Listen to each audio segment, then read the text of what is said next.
आज fathers day है, तो मेरा बेटा भी यहाँ पे आया है, वो फोटो ले रहा है, ठीक है ना। तो मैंने कल इस बेटे से कहा कि बेटा थोड़ा सर में दर्द हो रहा है, थोड़ा सर दबा दोगे? तो बोला कि लेकिन पापा फादर्स डे तो कल है ना।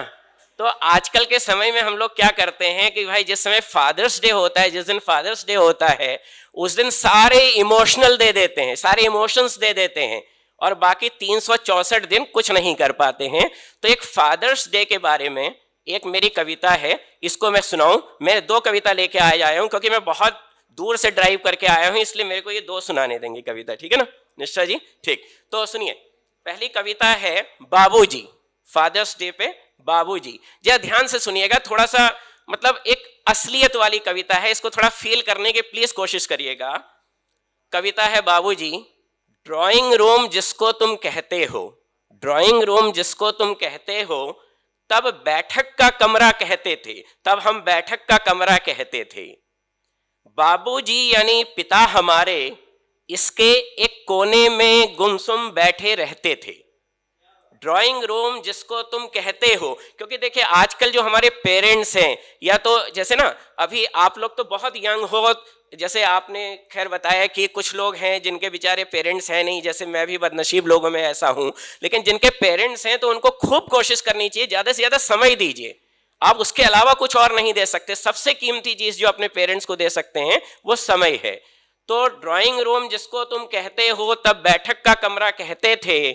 बाबूजी यानी पिता हमारे इसके एक कोने में गुमसुम बैठे रहते थे। इस घर के सभी कमरों के रास्ते बैठक के कमरे से ही जाते थे। इस घर के सभी कमरों के रास्ते बैठक के कमरे से ही जाते थे।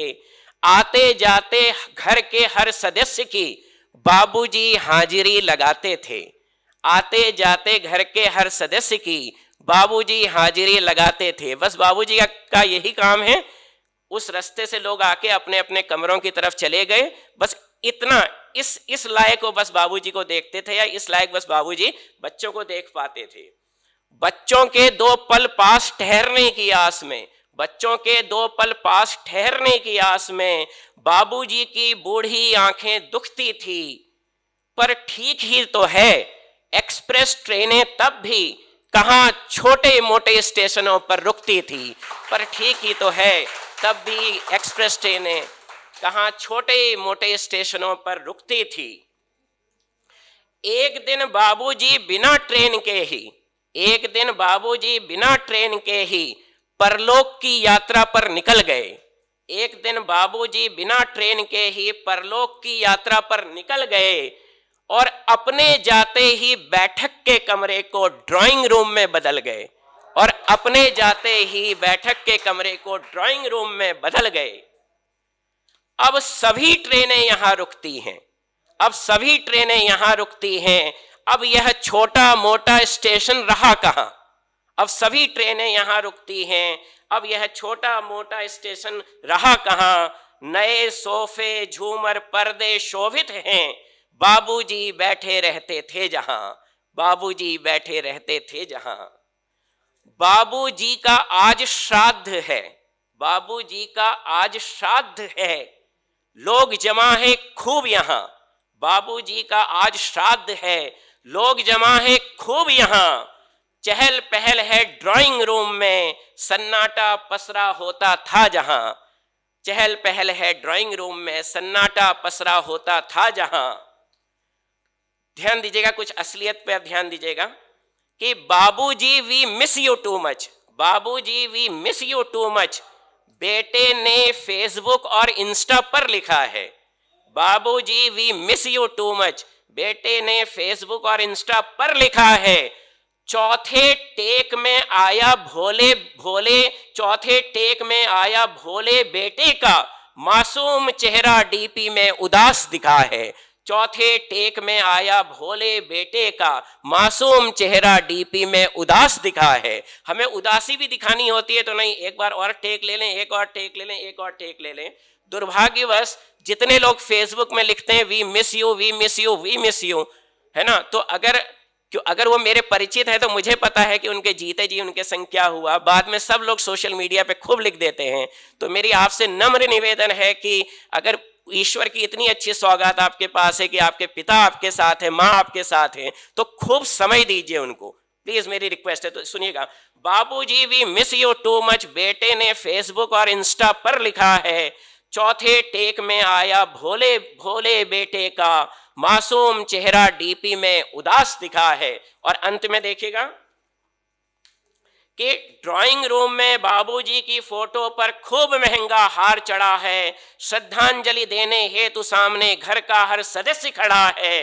अंत में बूढ़ी माँ यह सोच रही है सभी लोग, बूढ़ी माँ यह सोच रही है सभी लोग, प्लीज ध्यान दीजिएगा, बूढ़ी माँ यह सोच रही है सभी लोग, मृतक को देखो कितना प्यार करते हैं। बूढ़ी माँ यह सोच रही है सभी लोग, मृतक को देखो कितना प्यार करते हैं। तब भी न जाने क्यों घर के बुजुर्ग मरने से इतना डरते हैं, तब भी न जाने क्यों घर के बुजुर्ग मरने से इतना डरते हैं, है ना। तो व्यक्ति मर जाए उसी के बाद हम लोग याद रखें, तो ऐसा ना करें। तो जिन्होंने जिस ईश्वर ने, जिस खुदा ने आप लोगों को आपके पेरेंट्स दिए हैं या दादा दादी दिए हैं, तो कृपया आप उनके साथ खूब समय बिताएं। ओके, अब मैं एक कविता ये सुनाना चाहता हूँ कि अभी क्या हुआ, जैसे फौज का मामला आया तो इसमें भर्ती का मामला आया, तो मैंने देखा कि सोशल मीडिया पर लोग इतने गैर जिम्मेदारी से इतनी जल्दी सारी चीजें लिख देते हैं।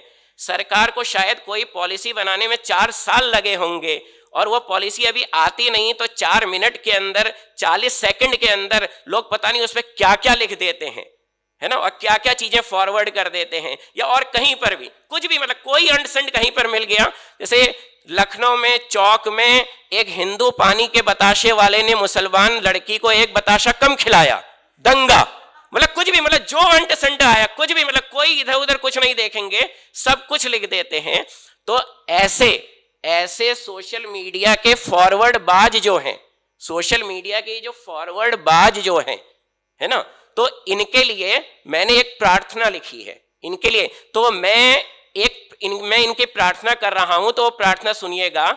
ऐसे जो महान लोग हैं जो इतनी जल्दी सारी चीजें लिख देते हैं, तो इनके लिए कृपया आप इस प्रार्थना को सुनिएगा, आपको अच्छी लगेगी। ओके, तो सुनिएगा। कविता इस प्रकार है, भैया मैं सबका ध्यान अपनी तरफ लाना चाहूंगा।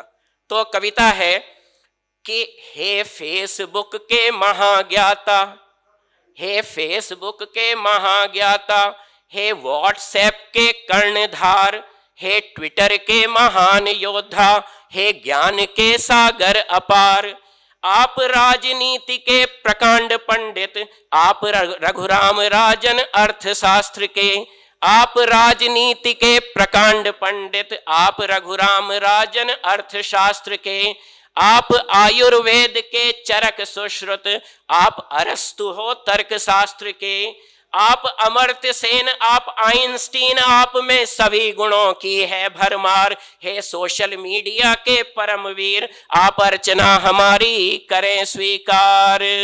आगे सुनिएगा। नेताओं के अधर खुलने से पहले, नेताओं के अधर खुलने से पहले उस पर कमेंट आपके आ जाते हैं। ऊपर वाले को तक भनक नहीं जो खबर आप पा जाते हैं। आगे सुनिएगा।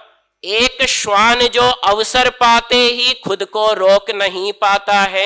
एक श्वान को, कुत्ते को देखा होगा, कहीं पर भी पेड़ दिखा, खंबा दिखा, टायर दिखा तो वो वहां पे स्टार्ट कर जाता है। तो एक श्वान जो अवसर पाते ही खुद को रोक नहीं पाता है, वैसे ही सोशल मीडिया पर आपसे भी कहां रुका जाता है। जो भी ज्ञान का गोबर आपके मन के अंदर है मन भर, जो भी ज्ञान का गोबर आपके मन के अंदर है मन भर, समाज के स्वच्छ पटल पर आप फैला देते हो अक्सर। जो भी ज्ञान का गोबर आपके मन के अंदर है मन भर, समाज के स्वच्छ पटल पर आप फैला देते हो अक्सर। आपकी बातों की गहराई ने मछली मंडी का बढ़ा दिया स्तर। आपके विचारों को सुनकर लगता है काऊ काऊ भी अति मीठा स्वर। कोई भी कबाड़ मिला कहीं पर आपके वॉल पर शोभित हो जाता। समाज में इससे चाहे फैले नफरत, आपके बाप का इसमें क्या जाता। आपके धन्यवाद, बहुत बहुत धन्यवाद। आपके बेसिर पैर तर्कों का स्तर, बस थोड़ा सा और है, थोड़ा और पेशेंस रखिए प्लीज। आपके बेसर पैर तर्कों का स्तर बिल्कुल सास बहू की लड़ाई जैसा है।